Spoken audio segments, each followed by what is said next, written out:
नमो लोये सौहरिदन्तानं नमो लोये सौहृदानं नमो लोये सौभागिर्यानं नमो लोये सौज्यायानं नमो लोये सौत्रिकावती सावनं ओंकारमेन्दु संयुक्त नित्यं जयन्ति योगिनः कामदमोक्षदं च ओंकाराय नमो नमः मङ्गलं भगवान् मङ्गलं गौतमोनि मङ्गलं कुन्कुण्डारि विजेन्द्रमोसुमङ्गलं नमः समयसाराय स्वानुभूत्या तथास्ति स्वभावाय भवाय सर्वाः विभाव निदाता। શ્રીમદ નેમિચંદ્ર સિદ્ધાંતિ દેવ રચિત દ્રવ્ય સંગ્રહનો સ્વાધ્યાય આપણે કરી રહ્યા છીએ. એમાં બૃહદ દ્રવ્ય સંગ્રહની ગાથા 41નો સ્વાધ્યાય આપણે શરૂ કર્યો છે. આ ગાથા દ્રવ્ય સંગ્રહમાંથી એનો અર્થ અને એની ટીકા એટલે કે એનો ભાવાર્થ આપણે કર્યો અને એ ભાવાર્થમાં કેટલોક ભાગ કર્યો છે અને શેષ ભાગ આજે લઈએ છીએ. તે જ પુનરાવર્તન કરીએ મૂળ ગાથાનું.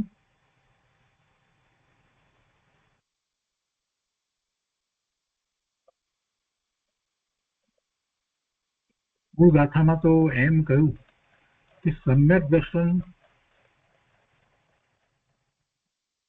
ની વ્યાખ્યા કરી અને એ વાત કરવામાં આવી. એટલે ત્યાં તો એ રીતે વાત કરી કે સમ્યક દર્શનનું લક્ષણ એમ કરીને વાત કરી અને એમાં જીવ વગેરે તત્વોનું શ્રદ્ધાન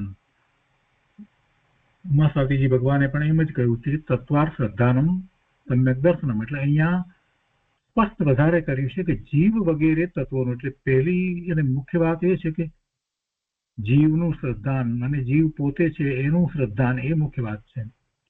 જીવ વગેરે તત્વોનું શ્રદ્ધાન કરવું તે સમ્યક દર્શન છે. એટલે વ્યાખ્યા કહો કે લક્ષણ કહો બંને આમાં સમાય છે. અને પછી એમાં વિશેષ વાત જો આમાં કંઈ કરવામાં આવી હોય તો એક એ આત્માનું સ્વરૂપ છે. સમ્યક દર્શન એ કોઈ જુદી વસ્તુ નથી, એ કંઈક એચીવ કરીએ છીએ એમ માનીએ આપણે કે આપણે પ્રગટ કરીએ એટલે કંઈક નવું કંઈક કરીએ છીએ, એમ નથી. જ્યાં સુધી આ વાત અંદરમાં બેસશે નહીં ત્યાં સુધી જીવને એવો પુરુષાર્થ નહીં પડે. પોતાની વસ્તુ છે, પોતાનું સ્વરૂપ છે એમ એને સમજી અને પુરુષાર્થ કરવાનો છે. સમ્યક દર્શન એ પોતાનું આત્માનું સ્વરૂપ છે અને એ સમ્યક દર્શન થતા ખરેખર જ્ઞાન વિપરીત અભિપ્રાયથી રહિત સમ્યક હોય છે. અને પછી ભાવાર્થમાં ઘણી વાત સમજાવી. નિશ્ચય સમ્યક દર્શન એટલે શ્રદ્ધાની અપેક્ષાથી વાત લીધી તો શ્રદ્ધામાં એ નિશ્ચય સમ્યક દર્શન, શ્રદ્ધામાં ખૂબ પછી મિથ્યા દર્શન હોય શ્રદ્ધાની અંદર કે સમ્યક દર્શન હોય કે પછી મિશ્ર ભાવ હોય શ્રદ્ધાની અંદર, એ બધી વાત સમજાવી. પછી ચોથા ગુણ સ્થાને નિશ્ચય સમ્યક દર્શન જે છે એ તો એક જ પ્રકારે છે, એનું નિરૂપણ છે તે બે પ્રકારે છે એ વાત લીધી. નિશ્ચય સમ્યક દર્શન અને વ્યવહાર સમ્યક દર્શન એ બંને એક જ કાળે થાય છે એ વાત પણ આપણે સમજ્યા. અને પછી એની બીજી કેટલીક વાતના ખુલાસા લેવામાં આવ્યા અને એમાં મુખ્ય જો કોઈ ખુલાસો હોય તો 3 વાત દ્વારા એ ખુલાસો કરવામાં આવ્યો કે સમ્યક દર્શન તો સમ્યક દર્શન જ છે, પણ સાથે રહેલ એને જે ચારિત્ર છે એ પ્રમાણે સરાગ કે વિતરાગ સમ્યક દર્શન કહેવાય છે. એ વાત અહીંયા આપણે ગયા સ્વાધ્યાયમાં સારી રીતે સમજ્યા. અને એના પછીથી એના કેટલાક શાસ્ત્રોમાં આપેલ જે જગ્યાએ નિશ્ચય સમ્યક દર્શન કહ્યું હોય કે વ્યવહાર સમ્યક દર્શન કહ્યું હોય, સરાગ સમ્યક દર્શન કહ્યું હોય, તેમાં મુખ્યપણે જે સરાગ જ્યાં કહ્યું છે વિતરાગ કહ્યું છે તો એ જુદા જુદા શાસ્ત્રમાં ભલે જુદી જુદી રીતે કહ્યું હોય પણ મૂળ વાત તો એ છે કે સમ્યક દર્શન તો સમ્યક દર્શન જ છે. ને એ વાત આપણે 3 રીતે સમજ્યા. પછી એના પછીથી સમ્યક દર્શન સંબંધી કથન પદ્ધતિની વાત જે લેવામાં આવી એમાં જ્યારે રાગ સહિત જે કહ્યું ત્યારે એમાં કોઈકે એમ કહ્યું કે સમ્યક દર્શનની સાથે એને વિતરાગ સમ્યક દર્શન જ્યારે કહીએ છીએ તો એ વખતે રાગ બિલકુલ હોય નહીં અને એવી દશા તો 10મું ગુણ સ્થાન આવે અને છેલ્લો સમય આવે ત્યાર પછીથી થાય, ત્યાં સુધી તો એ સરાગ જ કહેવાય. કોઈકે બીજી રીતે વ્યાખ્યા કરી કે બરાબર છે એ રીતે જોઈએ તો, પરંતુ સાતમા ગુણસ્થાનની ઉપર તો એ નિર્વિકલ્પ ધ્યાનમાં જ છે અને બુદ્ધિપૂર્વક કોઈ રાગ પણ નથી હોતો, આવી વાત ત્યારે કરવામાં આવી છે. તો એને વિતરાગ સમ્યક દર્શન ત્યારથી કહી શકાય, એટલે સાતમા ગુણસ્થાનથી ઉપર બધું વિતરાગ સમ્યક દર્શન કહી શકાય. તો પછી કોઈ કે એમ પણ કહ્યું કે એ વાત પણ બરાબર છે, પણ સાતમા ગુણસ્થાનથી ઉપરની વાત કરો છો, પણ સાતમું પછી પાછો એ છઠ્ઠે આવે છે, પાછો સાતમે થાય છે, સાતમે છઠ્ઠે તો એ થયા જ કરે છે. એટલે છઠ્ઠા ગુણસ્થાનથી ઉપર બધે વિતરાગ સમ્યક દર્શન કહેવાય. તો એ રીતે જુદી જુદી અપેક્ષાઓથી વાત કરવામાં આવી અને એનો આપણે વિસ્તાર સારી રીતે સમજ્યા છે. અને પછી બીજા શાસ્ત્રોની અંદર ક્યાં સરાગ સમ્યક દર્શન કયું છે, ક્યાં વિતરાગ સમ્યક દર્શન કયું છે, એ બધી વાત આપણે સમજ્યા. હવે એમાં આગળ પંચાધ્યાયની વાત એ જ રીતે લીધી છે કે પંચાધ્યાયમાં કઈ રીતે કહેવામાં આવી છે. પંચાધ્યાયની વાત હંમેશા સામાન્ય રીતે આપણે જે રીતે સમજીએ છીએ બધા આગમમાંથી એના કરતા જરા જુદી રીતે હોય છે. તો આપણે ત્યાંથી આગળ આજે વાત લઈએ છીએ. જેટલું સમજાય એટલું સમજવાનો પ્રયત્ન કરવો, એમાં કઈ મોટી ચિંતા કરવા જેવું નથી. ન સમજાયું હોય તો પણ મૂળ વાત આપણે જે સમજ્યા છીએ એ યાદ રાખવી. ગઈકાલે આપણે જે ઘણી વાત સમજ્યા છીએ એને ભૂલવાની નથી. તો શાંતિથી પંચાધ્યાયની વાતને સમજીએ. અહીંયા કહે છે કે શ્રી પંચાધ્યાય ભાગ 2 માં કહ્યું છે કે સમ્યક દર્શનમાં સવિકલ્પ, કૌંસમાં લખ્યું છે સરાગ વ્યવહાર, ત્યાં તો સમ્યક દર્શનમાં સવિકલ્પ અને નિર્વિકલ્પ એમ કહ્યું છે. અહીંયા કૌંસમાં સરાગ વ્યવહાર અને વિતરાગ નિશ્ચય એવું મૂક્યું છે, પણ ત્યાં એવા ભેદ ખરેખર નથી. સવિકલ્પ અને નિર્વિકલ્પ એવા ભેદ સમ્યક દર્શનમાં ખરેખર નથી, કેમ કે શ્રદ્ધા છે. અહીંયા જો આ સરાગ વ્યવહાર અને વિતરાગ નિશ્ચય એમ સમજવા જઈશું તો જરા ગૂંચવાડો થશે, પણ એને કૌંસમાં મૂકેલી વાતને આપણે જરા ગૌણ કરીએ અને સમજીશું તો સહેલાઈથી સમજાશે. આપણે ફક્ત પંચાધ્યાયની વાતને લઈએ, કૌંસની વાતને હમણાં ગૌણ કરીએ તો એમાં એમ કહ્યું છે કે સમ્યક દર્શનમાં સવિકલ્પ અને નિર્વિકલ્પ એવા ભેદ ખરેખર નથી, કેમ કે શ્રદ્ધા છે. શ્રદ્ધામાં સવિકલ્પ નિર્વિકલ્પ શ્રદ્ધા એવો ભેદ નથી. શ્રદ્ધા થયા પછીની અપેક્ષાથી વાત છે, સમ્યક દર્શન થયા પછીની વાત છે. એની ગાથા 821-22 ની અંદર કહ્યું છે, 821 તથા 822 કહ્યું છે કે શાસ્ત્ર અને લોકમાં એવી રૂઢિ છે કે સમ્યક્ત્વ નિશ્ચય અને વ્યવહાર એમ બે પ્રકારના છે. વ્યવહાર સમ્યક્ત્વ સરાગ અર્થાંત સવિકલ્પ છે અને નિશ્ચય સમ્યક્ત્વ વિતરાગ અર્થાંત નિર્વિકલ્પ છે. તો એવું શાસ્ત્રમાં જે કહ્યું છે, તો એમાં પંચાધ્યાય લખનાર કહે છે કે તેના સમાધાનમાં પ્રથમ એમ જણાવ્યું છે કે ખરેખર એવું માનનાર પોતાની પ્રજ્ઞાના અપરાધથી ખોટા આશયવાળા છે. આપણે તો આ રીતે વાત કરી એટલે પહેલા જ આપણને એમ થાય કરે આ બધું આપણે વાંચ્યું, વિચાર્યું, સમજ્યા ને બધું શું કહે છે કે પોતાની પ્રજ્ઞાના અપરાધથી, જ્ઞાનના અપરાધથી ખોટા આશયવાળા છે. આશય ખોટો છે. અને હવે એમણે જે રીતે સમજાવ્યું છે એનો લઈ વિચાર કરીએ કે તેમનો જ એટલે શાસ્ત્રમાં જે કહે છે તો કે તેમનો જે કાંઈ શ્રુત અભ્યાસ છે તે કેવળ કાય ક્લેશ માટે છે. ગાથા 827 એમણે તો એ રીતે પણ કહ્યું. અને શાસ્ત્રોમાં આ કથન કેવી રીતે આવે છે તેનો ખુલાસો આગળ જતા ઘણી ગાથાઓમાં પંચાધ્યાયની અંદર ઘણી ગાથાઓમાં આવે છે. અને એ પંચાધ્યાયની ઘણી ગાથામાં એનો ખુલાસો આવ્યો છે. તો એટલો બધો પંચાધ્યાયનો ખૂબ સારી રીતે જે અભ્યાસ કર્યો હોય તો એને વધારે વિશેષથી ખબર પડે.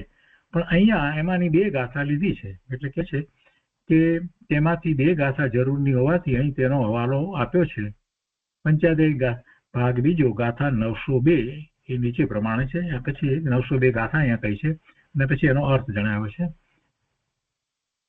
તો એ ગાથામાં અહીંયા કહે છે કે યત પુનઃ કૈશ્ચિદુક્ત સ્યાત સ્થૂલ લક્ષોન્મુખૈરિહ અત્રોપચાર હેતુર્ષતમ ભૂતૈકીલ સાંપ્રતમ એનો અર્થ કયો છે આપણે અર્થ લઈએ છીએ. કોઈ પુરુષોએ સ્થૂળ ઉપચાર દ્રષ્ટિથી જે દર્શન જ્ઞાનને સવિકલ્પ કહ્યું છે તેમાં જે ઉપચાર કારણ છે તેને હું હવે સ્પષ્ટ રૂપથી કહું છું. અને પછી છઠ્ઠું કહે છે કે ત્યાર પછીથી ઉપચાર કારણની ચર્ચા કરી અને ગાથા 909 અને 910 માં કહ્યું છે કે પછી એમને ઉપચાર કારણ વિશે તો અહીંયા બધી ઘણી વાત કરી હશે. 902 થી શરૂ કર્યું છે એટલે 903, 4, 5, 6, 7, 8 માં પણ અહીંયા એ વાત નથી લીધી. અને પછી ઉપચાર કારણની ચર્ચા કરી અને ગાથા 910, 909 અને 910 માં કહ્યું છે એમ કરી અને એ ગાથા અહીંયા લીધી છે. અભિભૂતશ્ચૈત પરમ કૈશ્ય ભૂતોત્પચારત રાગ વજ્જ જ્ઞાનમત્રાસ્થિત સમ્યક્તમ તદ્વિહિતમ હેતોઃ પરમ પ્રસિદ્ધૈર્ય સ્થૂલ લક્ષૈરિતિ સ્મૃતમ આ પ્રથમ ચ સમ્યક્તમ જ્ઞાન વા સવિકલ્પમ એમ કરી અને બે ગાથાઓ એનો અર્થ અહીંયા પછી એ રીતે લીધો છે કે કેવળ આ વાતનો વિચાર કરીને કોઈ પુરુષોએ ઉપચરિત અસદભૂત વ્યવહારથી તે ગુણસ્થાનોમાં રાગ સહિત જ્ઞાનને દેખીને સમ્યક્તને પણ તેવું સરાગ કહ્યું છે. કેવળ આ જે વાત કરી એમ કરીને પછી કહે છે કે આ વાતનો વિચાર કરીને કોઈ પુરુષોએ ઉપચરિત અસદભૂત વ્યવહાર નહીંથી અસદભૂત વ્યવહાર નહીં છે અને પછી પાછો એ ઉપચરિત છે. અનુપચરિત હોય તો નજીક પણ આ તો ઉપચરિત છે એટલે ઉપચાર માત્ર તે ગુણસ્થાનોમાં રાગ સહિત જ્ઞાનને દેખીને સમ્યક્તને પણ તેવું સરાગ કહ્યું છે. અને કે આગળ કહે છે કે કેવળ એ હેતુથી બુદ્ધિપૂર્વક રાગના હેતુથી પ્રસિદ્ધ રીતે સ્થૂળ ઉપચાર દ્રષ્ટિથી તેઓ તરફથી એમ કહેવામાં આવ્યું છે કે પ્રમત ગુણસ્થાન સુધી ચોથા, પાંચમા, છઠ્ઠા ગુણસ્થાન સુધી સમ્યક્ત્વ અને જ્ઞાન સવિકલ્પ સરાગ છે એ 910 માં કહ્યું. હવે આ વાતને આપણે સારી રીતે સમજ્યા છીએ, એમાં આપણને કાંઈ ગૂંચવાડો કરવાની જરૂર નથી. આજે ફરીથી એ વાત આપણે એટલા માટે જ લીધી કે જ્યારે એમ કહેવામાં આવ્યું કે ચોથા, પાંચમા, છઠ્ઠા ગુણસ્થાને અહીંયા સવિકલ્પ જે છે તો એ વિકલ્પ જે છે તો વિકલ્પ સાથે શુભભાવ વગેરે હોય એટલે રાગ છે તો સરાગ સંકેતો કહ્યું. પણ ત્યાં કહેવાનો આશય એ છે કે સમ્યક્ત્વ તો સમ્યક્ત્વ જ છે, એની સાથે રાગ છે, બસ આટલી વાત છે. હવે ચોથા, પાંચમા ગુણસ્થાન સુધી જે એમણે કહ્યું એને આ પેલાએ જે કહ્યું છે તો એમાં સ્પષ્ટતા કરી એમ કરી અને અહીંયા પંચાધ્યાયની અંદર વાત લેવામાં આવી છે.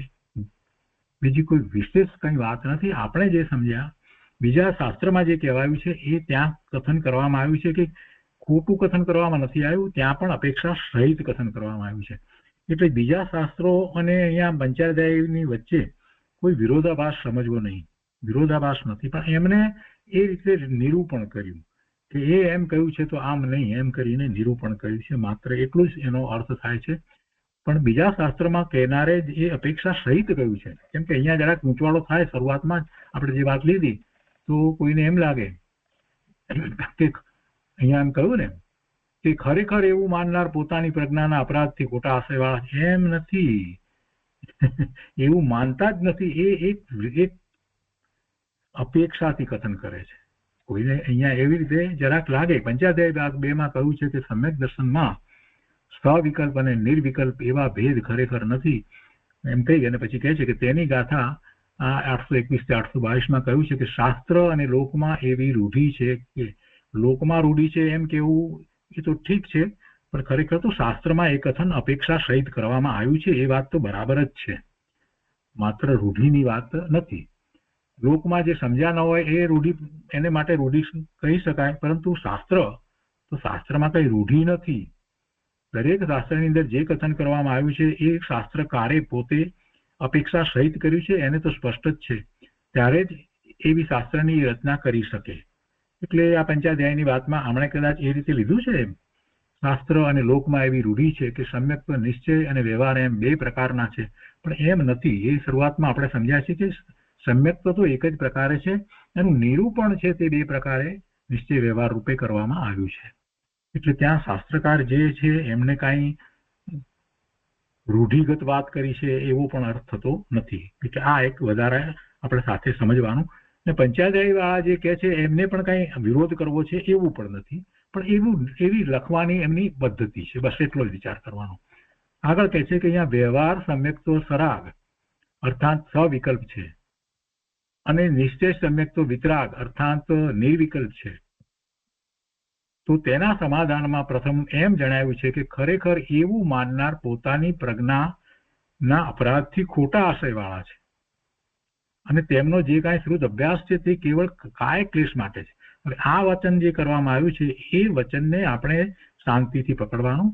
એ અપેક્ષાથી કરવામાં આવ્યું છે કે એકાંતે કેટલાક પંડિતો એવી માન્યતા કરતા હતા, એટલે એ માન્યતા બરાબર નથી, એટલો જ એનો અર્થ સમજવાનો. કઈ એકાંતે વાત નથી.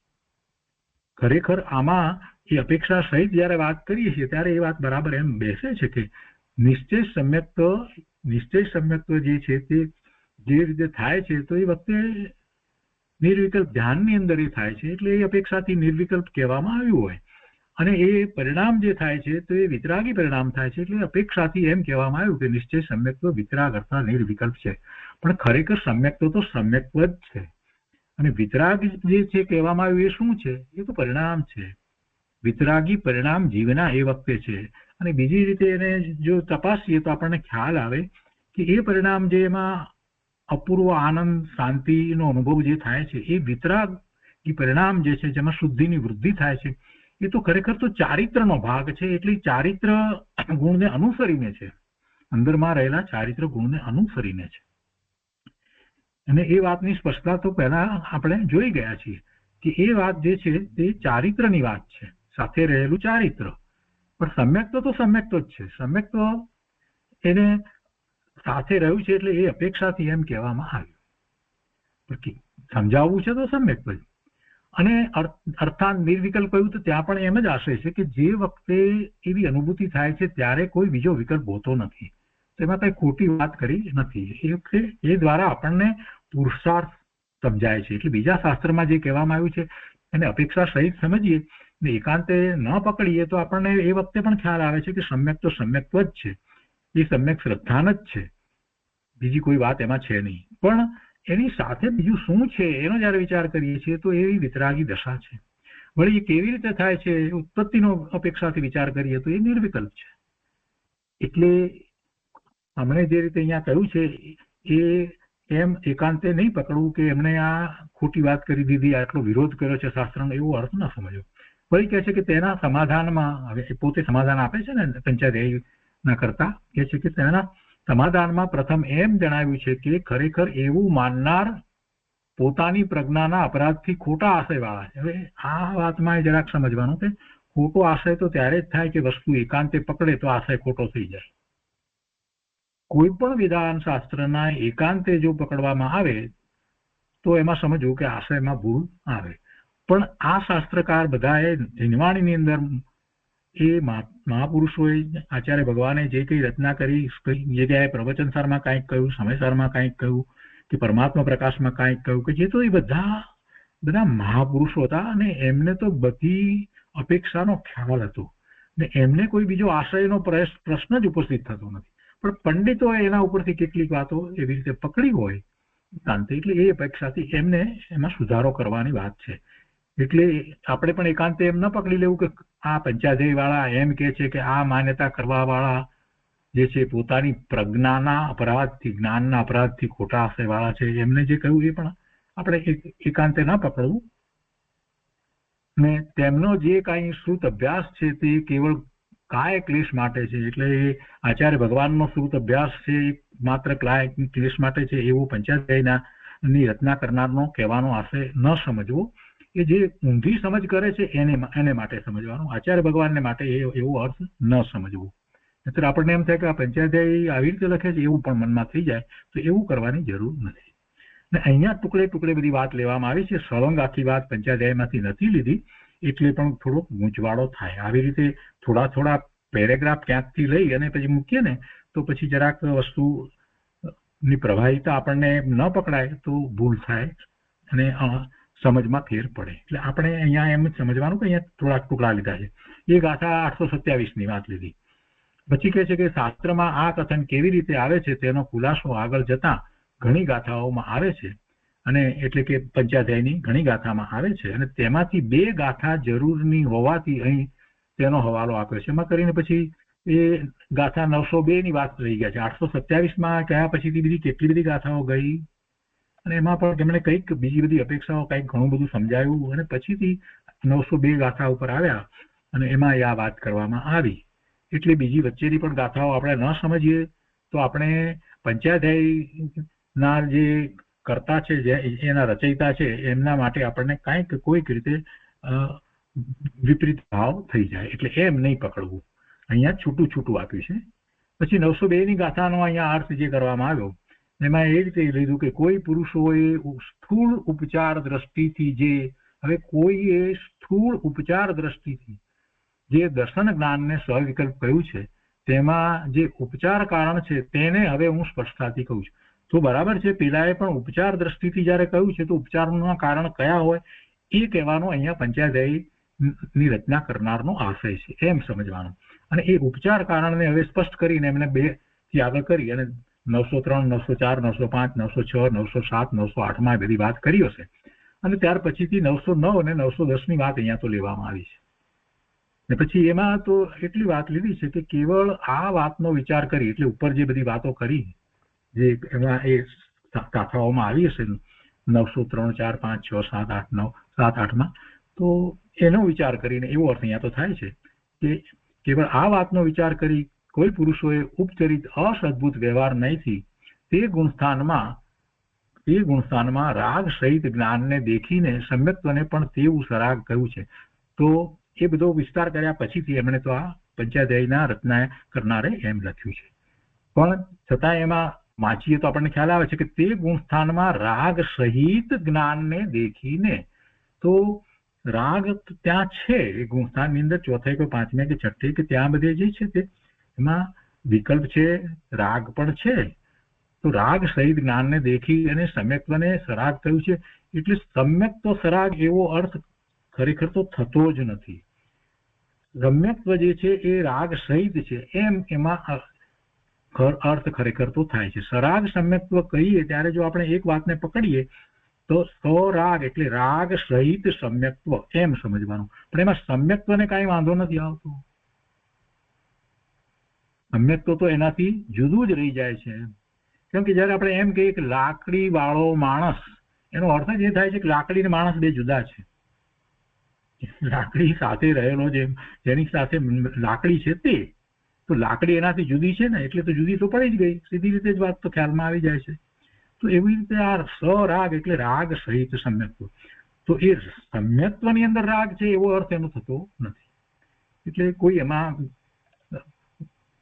વિરોધાભાસ છે જ નહીં. આ બધો વિવક્ષા ભેદ છે. પછી 910 ની અંદર પાછી એ રીતે લીધા છે કે એ કેવળ એ હેતુથી બુદ્ધિપૂર્વક રાગના હેતુથી, હવે બુદ્ધિપૂર્વક રાગનો હેતુ ને અબુદ્ધિપૂર્વક રાગના હેતુની વાત ગઈકાલે આપણે સમજ્યા કે 7મા ગુણસ્થાને જે રાગ છે એ નિર્વિકલ્પ દશાની અંદર છે ત્યારે એને ચારિત્ર મોહનીય કર્મની પ્રકૃતિઓ અંદરમાં પડી છે, એના ઉદયો પણ વર્તે છે એવી દશા છે, તો એને રાગ છે.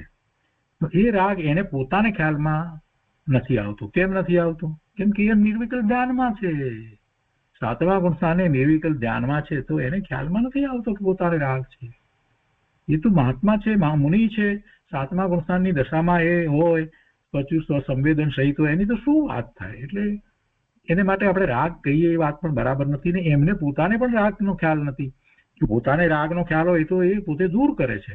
તો એ 7મા ગુણસ્થાનની અંદર જે છે તે અબુદ્ધિપૂર્વકનો રાગ છે. એટલે એ રાગને આપણે રાગ તરીકે ન ગણીએ તો 7મા ગુણસ્થાને એ ચારિત્ર જે છે એ વિતરાગ ચારિત્ર છે, તો એ પછી સમ્યક દર્શનને એમ વિતરાગ સમ્યક દર્શન કહેવાય.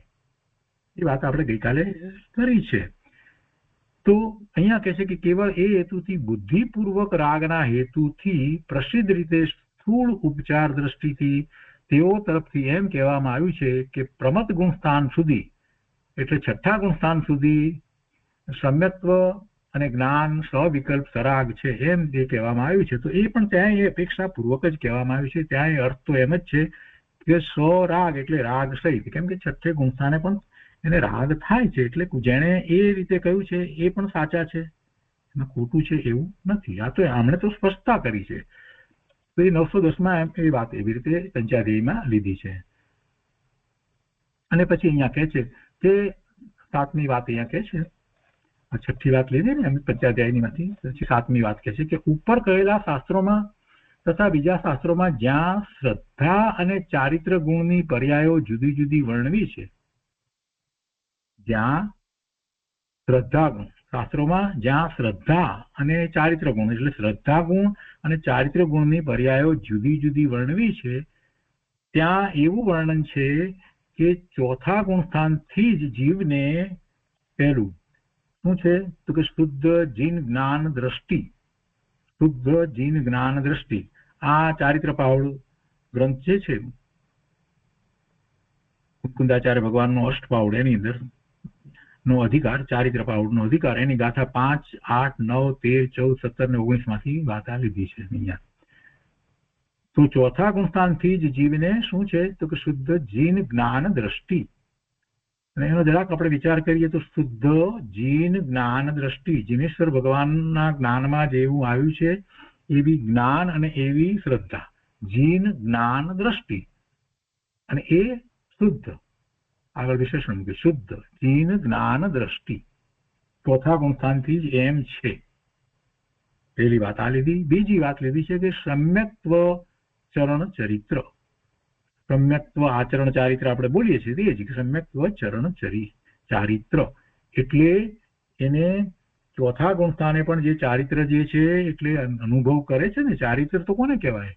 ચારિત્ર તો આનંદની અનુભૂતિ છે, તેને ચારિત્ર કહેવામાં આવ્યું છે. તો જ્યારે નિર્વિકલ્પ ધ્યાનમાં છે એ વખતે એને અપૂર્વ એવા આનંદ શાંતિની અનુભૂતિ થાય છે ને, તો એટલું એ નિશ્ચયથી ચારિત્ર છે. તો એ ચારિત્રને સમ્યક્ત્વ આચરણ ચારિત્ર કહેવાયું છે. તો એ ચારિત્ર ચોથા ગુણસ્થાને શું છે એની વાત ચાલે છે. ચોથા ગુણસ્થાનથી જીવને શુદ્ધ જીન જ્ઞાન દ્રષ્ટિ, બીજી વાત છે કે સમ્યક્ત્વ ચરણ ચારિત્ર, ત્રીજું કહે છે કે જીન સમ્યક્ત્વ ગુણ વિશુદ્ધ, જીન સમ્યક્ત્વ ગુણ વિશુદ્ધ એટલે કે શ્રદ્ધાનો ગુણ જે છે એ વિશુદ્ધ, શ્રદ્ધા એની બરાબર છે, જેમ છે તેમ, જીનેશ્વર ભગવાનની જેવી શ્રદ્ધા એવી જ શ્રદ્ધા, જીનેશ્વર ભગવાનને કહ્યું છે તે જ પ્રમાણેની એની શ્રદ્ધા. ચોથું, અને સમ્યક્ત્વ ચરણ શુદ્ધ હોય છે. હવે આ સમ્યક્ત્વ આચરણ ચરિત્ર ઉપર જે કહેવામાં આવ્યું એના જેવું જ આ છે, સમ્યક્ત્વ ચરણ શુદ્ધ હોય છે. એ સમ્યક્ત્વ આચરણની અંદર જે અનુભૂતિ જે છે, જે તે અંતરમાં જે અંદરમાં પડેલા જે ગુણ જે છે એ એનો ચારિત્ર ગુણ જે છે એ પ્રમાણે એ જ છે એટલે એ શુદ્ધ છે, એ જ પ્રમાણે છે એટલે શુદ્ધ છે, એ શુદ્ધ છે એમ લીધું. પછી પાંચમું છે કે જે જીવ વિશુદ્ધ સમ્યક્ત્વ શ્રદ્ધા કરે છે, પાંચમી વાત આ લીધી, જીવ વિશુદ્ધ વિશેષ શુદ્ધિ કરે છે એવું સમ્યક્ત્વ શ્રદ્ધા, એવી શ્રદ્ધા કરે છે તે ચારિત્રના દોષને પરિહરે છે. એ પાંચમી વાત લીધી. ચોથા ગુણસ્થાને આ બધું છે એમ કહીને સમજાવે છે. પછી છઠ્ઠી વાત છે કે સમ્યક્ત્વને અનુસરનારો દુઃખનો ક્ષય કરે છે. એ ચોથા ગુણસ્થાનથી જ આ બધું એ કરે છે. આ 6 વાત અહીંયા આમાં લેવામાં આવી. એક પછી પંચાધ્યાયની 7મી વાતની અંદર એમ કહ્યું કે ચોથા ગુણસ્થાને આ બધું કરે છે એમ એમણે પંચાધ્યાયની અંદરની વાતમાં લીધી. હવે એ 7મી વાત પછી 8મી વાતમાં અહીંયા કહે છે કે શ્રાવક તથા મુનિપણાના કારણભૂત નિશ્ચય સમ્યક દર્શન આદિ હોય છે. શ્રાવક તથા મુનિપણાના કારણભૂત નિશ્ચય સમ્યક દર્શન આદિ હોય છે. અને આ વાત જે છે એ ભાવ પાવડમાંથી લીધી છે. અહીંયા જુદા જુદા શાસ્ત્રમાંથી ક્યાંથી લીધું છે એ ફૂટનોટમાં આપ્યું છે. આ વાતને આપણે જરાક સમજીએ તો કે શ્રાવક તથા મુનિપણાનું કારણ શું? શ્રાવક કોને કહેવાય? 5મા ગુણસ્થાને છે તે શ્રાવક છે. મુનિ કોને કહેવાય? 7મા 6 ગુણસ્થાને છે તે મુનિ છે. તો મુનિ અને શ્રાવકપણું એ સમ્યક દર્શન વિના તો હોય જ નહીં. સમ્યક દર્શન હોય તો જ ખરેખર શ્રાવકપણું હોય. એ વાણિયાને ઘેરે જન્મ્યા એટલે શ્રાવક થઈ જતા નથી. આપણે બધા આપણી જાતને શ્રાવક કહેવડાવીએ એમ નથી. સમ્યક દર્શન થાય અને પછી પાછા એ 11 પ્રતિમા જેમાં 12 વ્રત વગેરે આવી જાય એ સહિત હોય તો એ 7મું ગુણસ્થાન અથવા તો એ 5મું ગુણસ્થાન શ્રાવકનું ગુણસ્થાન કહેવાય અથવા તો શ્રાવિકાનું ગુણસ્થાન કહેવાય. પણ આજીકાને 5મું ગુણસ્થાન હોય છે એટલે એ મુનિને 7મું 6 હોય છે. તો આ શ્રાવક તથા મુનિપણાનું કારણ શું? તો કે સમ્યક દર્શન છે. એટલે એ સમ્યક નિશ્ચય સમ્યક દર્શન હોય છે. અને એમાં અહીંયા કહે છે કે નિશ્ચય સમ્યક દર્શન આદિ હોય છે. આદિ કહેતા એમાં સાથે જે ચારિત્ર છે, ચોખ્ખું ચારિત્ર જે છે તે શ્રાવકને યોગ ચારિત્ર હોય અથવા તો મુનિને યોગ 28 મૂળ ગુણ સહિત ચારિત્ર હોય તો એવું ચારિત્ર સાથે હોય છે. એક વાત 8માની અંદર પણ પાછી 4 વાત લીધી છે. એ બધી વાતને 4 કરતા વધારે વાત લીધી છે. અહીંયા કહે છે કે આ પહેલી વાત. આ પછી બીજી વાત છે કે અવિરત દેશ વિરત આદિમાં ગુણનો એક દેશ આવે છે. અવિરત ચોથું, દેશ વિરત 5મું, આદિ એટલે બીજા એ પ્રમાણે ગુણસ્થાનોમાં આદિમાં ગુણનો એક દેશ આવે છે. હવે આ એક દેશ આવે છે એ વાત પણ ભાવપાડુમાંથી જ લેવામાં આવી છે. એટલે એક પછી કોઈ 50 ટીકાઈમાંથી આગળ વાત લીધી, પરમાત્મા પ્રકાશમાંથી લીધી છે. એટલે બધાના ત્યાં ફૂટનોટની અંદર ક્યાંથી વાત લીધી છે એ સ્પષ્ટીકરણો આપ્યા છે. તો કહે છે અહીંયા કે અવિરત દેશ વિરત આદિમાં ગુણનો એક દેશ આવે છે એટલે એ પૂર્ણપણે નથી. એમાં એક દેશ છે. જ્યારે મુનિનું ચારિત્ર જે છે એ સર્વવિરતી ચારિત્ર છે, સર્વવિરત છે. આ એક દેશ છે. અહીંયા અવિરત ની અંદર પણ ગુણનો એક દેશ કયો તો એમાં તો આપણને લાગે કે ત્યાં તો ચારિત્ર નથી, પણ ના, એમ નથી. ત્યાં પણ એની દ્રષ્ટિ સમ્યક થઈ છે તો એને નિશ્ચય સમ્યક તો થયું છે એટલે સમ્યક તો આચરણ ચારિત્ર કહ્યું છે. અને એ પ્રમાણે એને ચોથા ગુણસ્થાને ભલે એને વ્રત વગેરે એને પ્રતિજ્ઞાપૂર્વક અંગીકાર ન કર્યા હોય તે છતાં પણ એને કોઈ રુચિપૂર્વક હિંસા વગેરેનો ભાવ નથી. એટલે જે પહેલા 5 વ્રતની અંદર જે આપણે વાત જે કરીએ છીએ એનો રુચિપૂર્વક એને ભાવ નથી હોતો. હિંસા, ચોરી, જૂઠું કે પરિગ્રહ કે પછી ચોથું ગુણસ્થાન એટલે જેમાં એને શીલ તો એ અશીલ તો એ બધાનો કંઈ એને એવું અંદરમાં રુચિપૂર્વકનો નથી હોતો, પણ જેવા ઉદય હોય છે એ પ્રમાણે એ થતું હોય છે. એટલે ચોથા ગુણસ્થાને પણ એ ચારિત્ર કહેવાય. એટલે અવિરત દેશ વિરત આદિમાં ગુણનો એક દેશ આવે છે, પૂર્ણ નથી આવતું. એ પછી કહે છે કે શુદ્ધ આત્મ ભાવનાથી ઉત્પન્ન અતિન્દ્રિય સુખ ઉપાદેય છે એમ પ્રતીતિ કરે છે. બરાબર છે, એમ જ પ્રતીતિ કરે છે, એવી જ એની શ્રદ્ધા છે. શુદ્ધ આત્મ ભાવનાથી ઉત્પન્ન અતિન્દ્રિય સુખ ઉપાદેય છે, એ જ ઉપાદેય છે એવું આપણે પણ અનુભૂતિ ન થઈ હોય તો પણ આપણે પણ એમ જ માનીએ છીએ. એવી જ આપણને પ્રતીતિ છે અને એવી જ એને પ્રતીતિ છે એ જ પુરુષાર્થ કરે છે. તે ભાવ સમ્યક દ્રષ્ટિ છે, તે નિશ્ચય સમ્યક્ત્વ છે. અને આ અહીંયા પંચાસ્તિકાય અને પરમાત્મા પ્રકાશની ગાથાઓ આ બધી આપી છે, એમાંથી વાત કરવામાં આવી છે. પછી મોક્ષ માર્ગ પ્રકાશકમાંથી, બનારસી દાસકૃત સમયસાર નાટક, એમાં ગુણસ્થાન અધિકાર વગેરેમાંથી એ બધી વાત લીધી છે. ચોથું, શ્રદ્ધાન સદાકાળ કર્તવ્ય છે. અને આગળ કહે છે કે એ આત્માનું જ સ્વરૂપ છે. શ્રદ્ધાન એટલે સાચું શ્રદ્ધાન, શ્રદ્ધા એ સદાકાળ કર્તવ્ય છે. સમ્યક દર્શન સદાકાળ કર્તવ્ય છે અને એ આત્માનું જ સ્વરૂપ છે.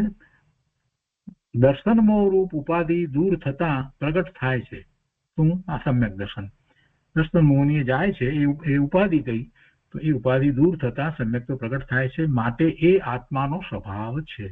અહીંયા દર્શન મોહ કર્મની વાત નથી. દર્શન મોહ જીવનો ભાવ છે. એ દર્શન મોહ જીવનો ભાવ જે છે એ દૂર થતા એને એને સમ્યક દર્શન થાય છે, સાચી શ્રદ્ધા થાય છે.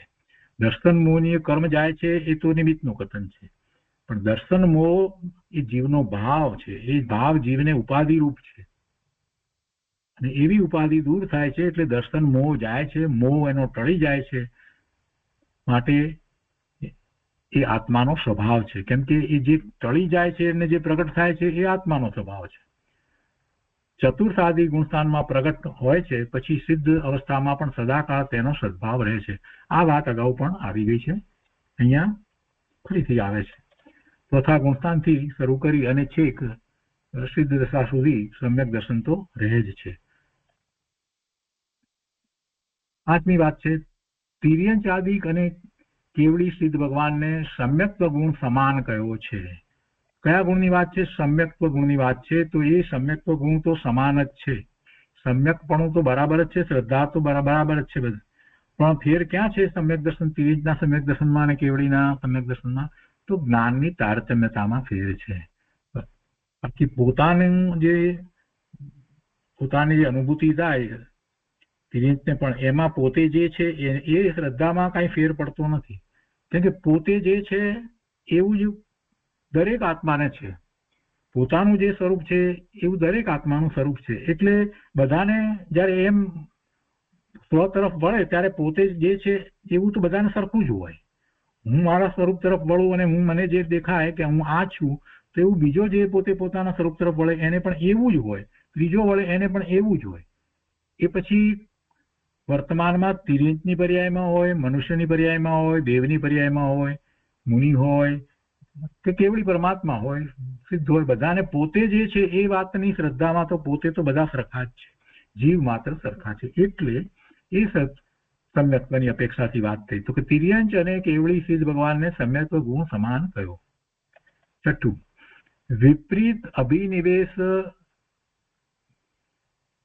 હિત કર્યું છે. વિપરીત અભિનિવેશ રહિત આત્મ પરિણામ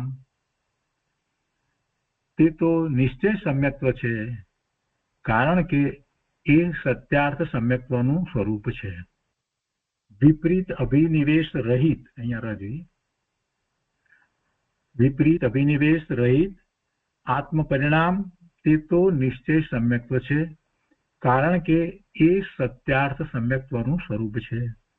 જેમાં વિપરીત માન્યતા નથી એવા જે પરિણામો થઈ રહ્યા છે, જેમાં વિપરીત શ્રદ્ધા નથી, માન્યતા નથી, એવા પરિણામ જે થઈ રહ્યા છે, તો એવા પરિણામ એવા ક્યારે થાય કે એની શ્રદ્ધા એવી થઈ છે ત્યારે એવા પરિણામ થાય છે. એવી શ્રદ્ધા થાય છે તો એવું એને જ્ઞાન હોય તો એવા પરિણામ થાય. જ્ઞાન જુદા પ્રકારે હોય અને પછી શ્રદ્ધા જુદા પ્રકાર હોય એમ બનતું નથી. આપણને એમ અત્યારે કહી દેવામાં આવે, આપણને એવી રીતે કહેવામાં આવે કે પૃથ્વી ચોરસ છે, તો જ્ઞાન અપેક્ષાએ કહેવાય એવું તો આપણે કહીએ કે આ પૃથ્વી ચોરસ છે એમ જ્ઞાન તરીકે, પણ આપણે સ્વીકારીએ છીએ, શ્રદ્ધા તરીકે નથી સ્વીકારતા, તો પછી આપણા પરિણામ એ ચોરસ પ્રમાણે નહીં થાય. સામાન્ય દાખલો આપ્યો સમજવા માટે, બહુ સ્થૂળ દાખલો છે. એટલે જ્યાં જ્યાં આપણે કંઈક પણ પરિણામ આપણું થાય છે તો જેવી શ્રદ્ધા કરી છે એ પ્રમાણે થાય છે. હવે વિપરીત શ્રદ્ધા કરી હોય કે ભાઈ શુભભાવથી મને દેવલોકની ગતિ મળે ને એમાંથી હું દેવલોકમાંથી આગળ જઈ અને પછી છેવટે હું સિદ્ધ થવું. હવે આવી માન્યતા ઘણા જૈનોને છે, જેમને શાસ્ત્ર અભ્યાસ નથી, અને ઘણાને છે એમ છે કઈથી દેવલોકમાંથી ઉપર પછી આગળ સિદ્ધ થવાય. તો એમને એવું જ્ઞાન છે ને એવી શ્રદ્ધા છે, તો એ રીતે એ માને છે, એટલે શુભભાવ દ્વારા ધર્મ આગળ માની રહ્યા છે.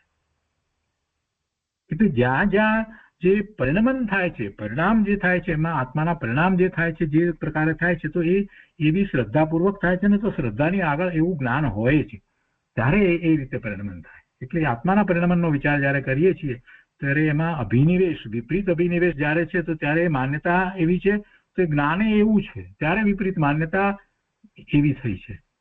વિપરીતતા તો એની જ્ઞાનમાં છે, સાચું સ્વરૂપ માન્યા પછીથી એનો સ્વીકાર થયો છે તો સાચી શ્રદ્ધા છે, તો પછી સાચું પરિણમન થાય છે.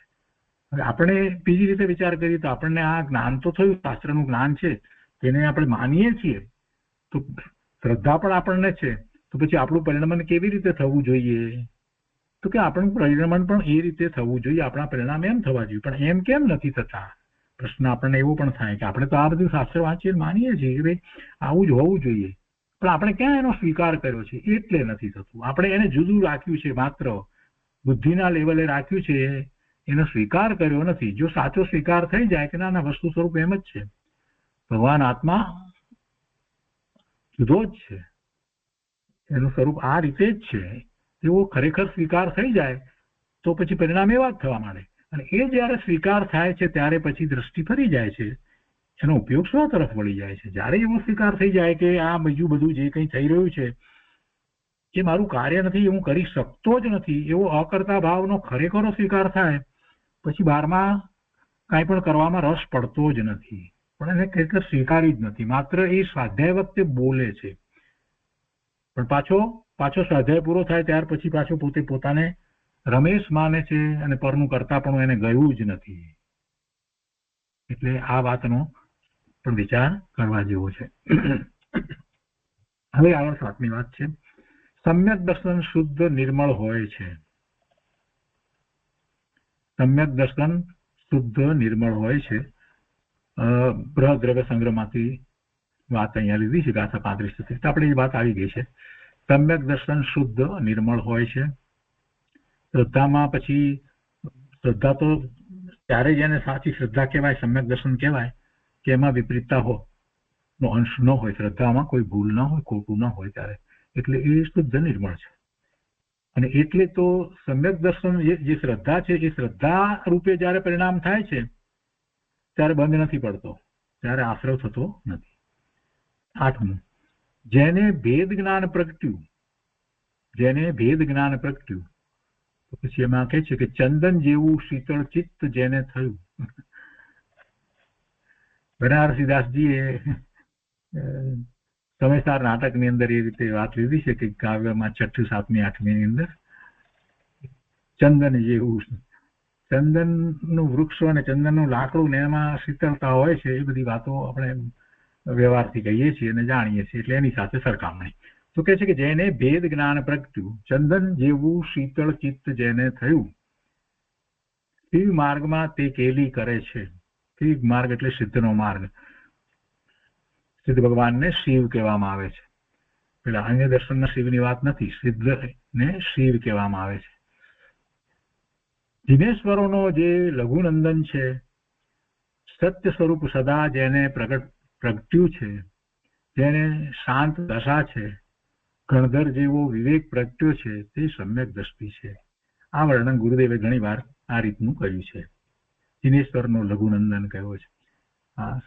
ગણધર ભગવાન જે આ ભાવમાં જ કેવળ જ્ઞાન પ્રગટ કરીને મુક્તિ પામવાના છે, એમનો જે વિવેક એટલે વિવેક અને વિનયમાં ફેર, વિનય જુદી વસ્તુ છે, અને વિવેક એટલે સાચું અને ખોટું એ જેમ છે તેમ બરાબર જે જાણે એ વિવેકી છે. ગણધર ભગવાનને તો વિવેક છે કે શું સત્ય છે અને શું સત્ય નથી, એટલે શું ધર્મ છે, શું દિનેશ્વર ભગવાનની વાણીમાં જે શું માર્ગ પ્રકાશ્યો છે એ, અને એ સિવાય બીજું જે છે એનો વિવેક એમને તો છે. 9મું, સમ્યક્ત્વ થતી વખતે નિર્વિકલ્પ દશા હોય છે. અનુભવ પ્રકાશ, પ્રવચનસાર, જયસન આચાર્ય ભગવાનની ટીકા, ટોડરમલજીની રહસ્યપૂર્ણ ચિઠ્ઠી, મોક્ષ માર્ગ પ્રકાશ શકાદી બધેથી વાત લીધી છે. સમ્યક્ત્વ થતી વખતે નિર્વિકલ્પ દશા હોય છે. અમે તો એમ કહીએ કે ગુરુદેવે આ વાત અમને ખૂબ સારી રીતે સમજાવી છે, તો બધા શાસ્ત્રમાં આવી પણ ત્યાં સુધી અમને એ વાત સમજાઈ ન હતી. અમને તો ત્યારે જ એ સમજાય છે કે પૂજ્ય ગુરુદેવે જયારે એમ કહ્યું કે નિર્વિકલ્પ ધ્યાનમાં જ અનુભૂતિ થાય એ જ સમ્યક દર્શન છે, એ જ તત્વનો નિર્ણય છે, એ જ તત્વાર્થ શ્રદ્ધાન છે. અને એ વાત ખૂબ સરસ રીતે એમને સમજાવી, સ્પષ્ટ કરી કે તત્વની અંદર તું પોતે જીવ તત્વ છો ને, તો એની શ્રદ્ધા કેવી રીતે તને થઈ, જ્યાં સુધી તને એની અનુભૂતિ ન થાય ત્યાં સુધી તો તને એની શ્રદ્ધા થતી જ નથી, કેમ કે જીવ તત્વ છે તે અનુભૂતિનો વિષય છે. અને આ રીતે જયારે ગુરુદેવે વાત સમજાવી ત્યારે બેસી ગયું કે નિર્વિકલ્પ ધ્યાનની અંદર પોતાના સ્વરૂપની અનુભૂતિ જે થાય છે, બસ એમ થતા તત્વનું શ્રદ્ધાન સમ્યક થઈ જાય છે. તત્વાર્થ શ્રદ્ધાનમ સમ્યક દર્શનમ, એ જ ઉમાસ્વાતીજીએ ભગવાને કહેલ છે, એ જ તત્વ નિર્ણય પંડિત ટોડરમલજીએ કહ્યું છે. આ બધી વાત અમે તો એમ કહીએ છીએ કે પૂજ્ય ગુરુદેવની કૃપાથી સમજાય છે. તો સમ્યક્ત્વ થતી વખતે નિર્વિકલ્પ દશા હોય છે, પછી પણ કોઈ વખતે નિર્વિકલ્પ દશા હોય છે. બરાબર છે. ચોથા ગુણતાને ની વાત ચાલે છે ને અહીંયા તો, પછી પણ હોય છે. પછી 10મું કહે છે કે જે અંતરાત્મપણું પ્રગટે છે તે આ પ્રવચન સારમાંથી લીધું છે, જયસન આચાર્ય ભગવાનની ટીકામાંથી. જે અંતરાત્મપણું પ્રગટે છે, કોને અંતરાત્મા આપણે કહીએ છીએ? જેને સમ્યક દર્શન થયું છે તેને અંતરાત્મા કહીએ છીએ. જે મિથ્યા દ્રષ્ટિ છે એ બહિરાત્મા છે, અને જેને પૂર્ણ દશા પ્રગટ કરી છે તે પરમાત્મા છે. એટલે બહિરાત્મા, અંતરાત્મા અને પરમાત્મા. તો અહીંયા કહે છે કે જે અંતરાત્મપણું પ્રગટે છે તે મિથ્યાત્વ રાગ આદિ રહિત હોવાથી શુદ્ધ છે. તેમાં જેટલે અંશે શુદ્ધિ છે તેટલે અંશે મોક્ષનું કારણ થાય છે. જેટલે અંશે શુદ્ધિ છે એટલું જ મોક્ષનું કારણ છે, એટલી જ વિતરાગતા છે. જેટલો અંશે શુદ્ધિ થાય છે એટલે અંશે એને વિતરાગી પરિણામ છે, એટલે અંશે મોક્ષ માર્ગમાં પદાર્પણ છે, એટલે અંશે મોક્ષ માર્ગમાં આગળ પ્રવર્તન છે. અને એ વખતે એને સંવરની દશા છે, એ વખતે એને આશ્રવ હોતા નથી. 11મી વાત કહે છે કે શ્રાવકને ભેદાભેદ રત્નત્રય તથા શુદ્ધ ઉપયોગ શુદ્ધ આત્મભાવના હોય છે. શ્રાવક 5મા ગુણસ્થાને છે, એને પણ ભલે એને સરાગ સંકિત આપણે કહીએ, પણ સંકિત તો સંકિત જ છે. એટલે એને ભેદ જ્ઞાન વર્તે છે. વસ્તુ પોતાથી જુદી છે તેને જુદી જ જાણે છે, અને પોતે પોતાનું અભેદ સ્વરૂપ જે છે એને પણ એ જાણે જ છે. એટલે એને જયારે એવા રત્નત્રયના પરિણામ થયા છે તો એ પછીની એની શ્રદ્ધા પણ એવી જ છે. એટલે શ્રાવકને ભેદાભેદ રત્નત્રય તથા શુદ્ધ ઉપયોગ શુદ્ધ આત્મ ભાવના હોય છે. શુદ્ધ ઉપયોગ એને ક્યારેક હોય છે શ્રાવકને 5મા ગુણસ્થાનની દશાની અંદર, બાકીનો સમય વધારે સમય એને શુભ ઉપયોગ હોય છે.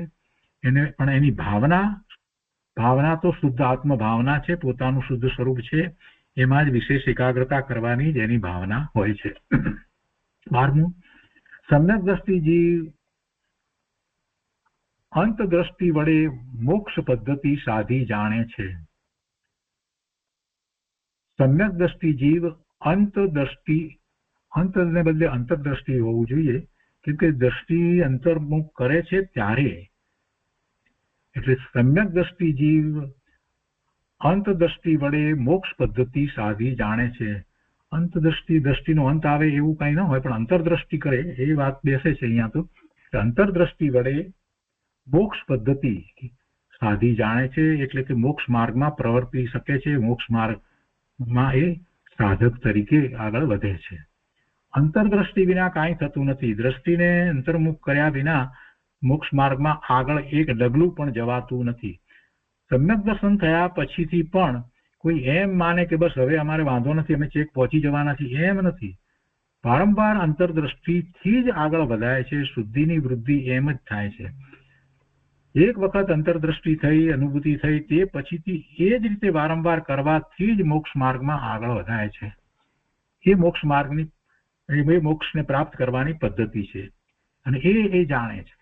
તે બાહ્ય ભાવને બાહ્ય નિમિત્ત રૂપ માને છે.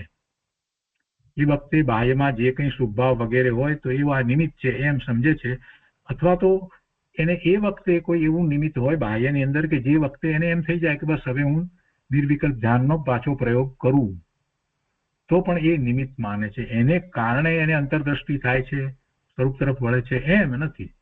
અને તે નિમિત્ત તો નાના પ્રકારના છે, એક રૂપ નથી. જુદા જુદા નિમિત્ત હોય. કોઈ વખતે એવા જ્ઞાની પુરુષ મહાપુરુષ આવી ગયા, તેમના દર્શન કરે, વાત સાંભળે અને તરત જ એને વિકલ્પ ઉઠે કરે તો નિર્વિકલ્પ ધ્યાનમાં જ શોભું છું, આજે આ વાણીમાંથી જે વાત આવી એ પ્રમાણે તો મારું તો એ જ સ્વરૂપ છે, પાછો એનો પુરુષાર્થ કરે.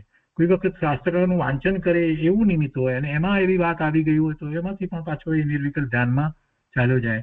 આવો સ્વાધ્યાય થયો હોય, પૂજ્ય ગુરુદેવની એવી કોઈ વાત સાંભળવામાં આવી હોય, હૃદયને સ્પર્શી ગઈ હોય તો પાછો એ વખતે બેસી જાય નિર્વિકલ્પ ધ્યાનનો પ્રયોગ કરવા. એટલે એ અંતરદ્રષ્ટિ થઈ જાય છે, અંતર્મુખ થાય છે.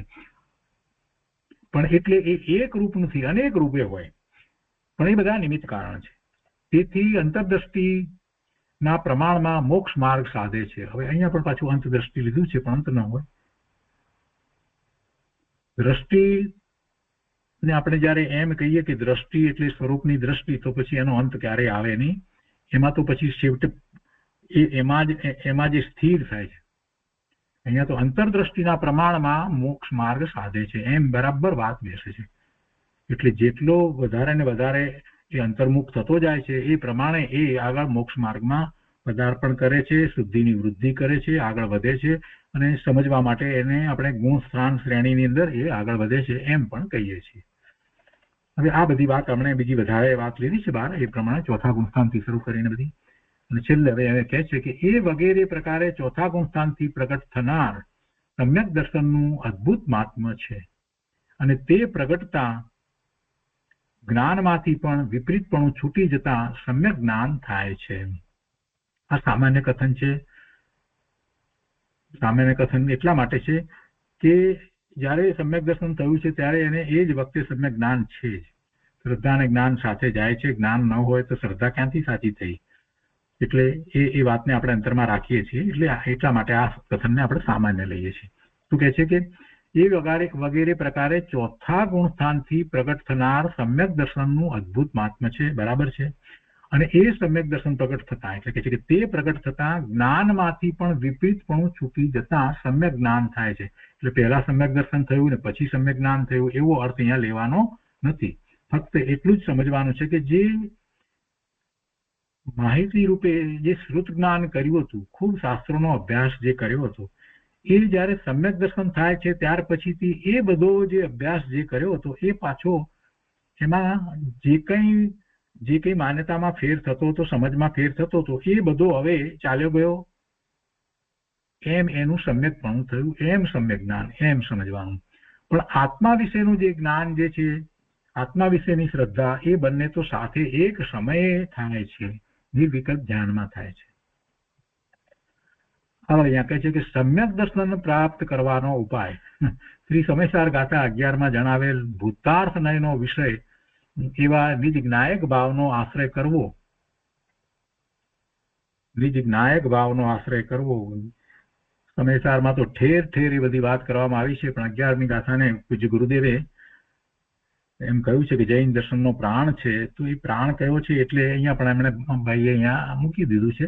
પણ વાસ્તવમાં એ પ્રાણ તો એ અપેક્ષાથી કહેવામાં આવ્યો છે કે હું વર્તમાનમાં પણ શુદ્ધ છું એવો નિર્ણય થાય તો સ્વરૂપનું લક્ષ્ય કરતા શુદ્ધતાનો અનુભવ થાય. પોતે શુદ્ધ છે એવો નિર્ણય કરાવનારી જે ગાથા જે છે એ 11મી ગાથા છે. કે ભલે ગમે તેટલી વિપરીતતા હોય, પર્યાયની અંદર ગમે તેટલી મલિનતા હોય, તે છતાં પણ મૂળ વસ્તુ શુદ્ધ જ છે. મૂળ વસ્તુ બગડી નથી. અશુદ્ધતા એની સાથે છે. અને એટલા માટે જ ત્યાં પેલું કાદવવાળા પાણીનું ઉદાહરણ આપવામાં આવ્યું છે. પાણી, કાદવવાળું પાણી, પણ પાણી તો પાણી પણ જ છે ને એનાથી કાદવ એ વખતે પણ જુદો છે, એની સાથે છે.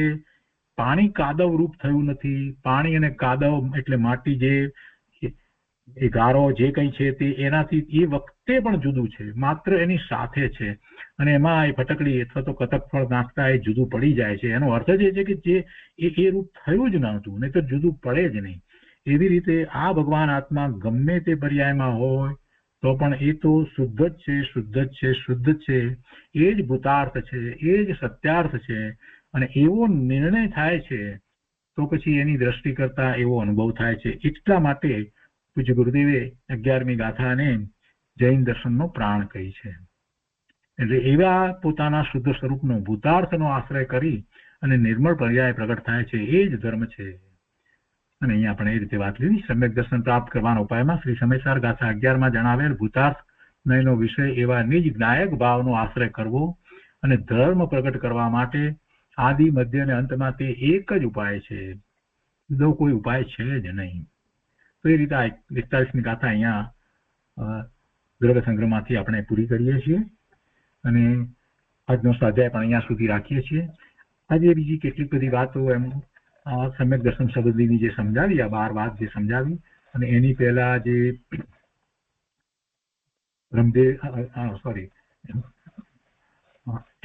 એની પહેલા પંચાધ્યાયની વાત પણ એમને લીધી. અને એમાં જે વાત કહેવામાં આવી ટુકડે ટુકડે હતી, એટલે આપણે એનો જરાક સારી રીતે વિચાર કર્યો. અને ગઈકાલે જે વાત હતી એને પણ આજે ફરીથી સમજ્યા કે સરાગ શું છે, સમ્યક્ત શું છે. અને એ રીતે આટલું સમજ્યા પછીથી હવે પૂજ્ય બ્રહ્મદેવજીની ટીકા આપણે આવતા સ્વાધ્યાયમાં લઈશું બૃહદ દ્રવ્ય સંગ્રહમાંથી, અને એ કરીશું. અને તે પછીથી પૂજ્ય ગુરુદેવનું પ્રવચન આ ગાથા ઉપરનું છે તે લઈશું. તો આજનો સ્વાધ્યાય અહીંયા સુધી રાખીએ છીએ.